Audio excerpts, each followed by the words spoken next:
বয়স মাত্র 12 কি 13। যে বয়সে রঙিন স্বপ্নে বিভোর থাকার কথা, সেই বয়সেই ইরানের নতুন প্রজন্মের চোখে এখন কেবল মাতৃভূমির সুরক্ষার প্রতিজ্ঞা। যখন দেশের সার্বভৌমত্বকে চ্যালেঞ্জ জানাচ্ছে, তখন ঘরের কোণে চুপচাপ বসে থাকতে রাজি নয় ইরানের কিশোররা। তাদের কণ্ঠে আজ আর কেবল রূপকথার গল্প নয়, বরং প্রতিধ্বনিত হচ্ছে দেশপ্রেমের দীপ্ত শপথ। সংকটের এই কালো মেঘ সরাতে বড়দের পাশাপাশি ছোটরাও আজ বুক চিতিয়ে দাঁড়িয়েছে, প্রমাণ করছে যে দেশকে ভালোবাসার পাঠে তারা বয়সের তুলনায় অনেক বেশি পরিণত।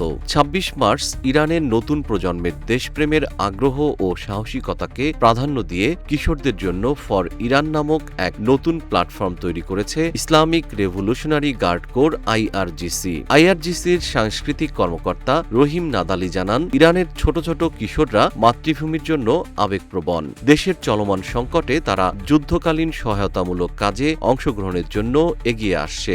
সঠিক প্রশিক্ষণের মাধ্যমে দেশের সেবায় তাদের নিয়োজিত করা হচ্ছে। এই নতুন উদ্যোগের অধীনে কিশোররা মূলত বাসিজ বাহিনীর সাথে যুক্ত হয়ে লজিস্টিক বা রসদ সরবরাহ, চেকপয়েন্ট সামলানো এবং টহলদারিতে সহায়তা করবে। এটি কেবল কোনো সামরিক কাজ নয়, বরং এর মাধ্যমে তাদের মধ্যে ছোটবেলা থেকেই শৃঙ্খলা, দায়িত্ববোধ ও দেশপ্রেমের বীজ বপন করা হচ্ছে। স্থানীয়দের মতে, দেশের কঠিন সময়ে সন্তানদের এই অংশগ্রহণ তাদের মানসিকভাবে আরও শক্তিশালী করে তুলছে। এই কিশোররাই ভবিষ্যতের যোগ্য নাগরিক এবং রক্ষক হিসেবে গড়ে উঠছে।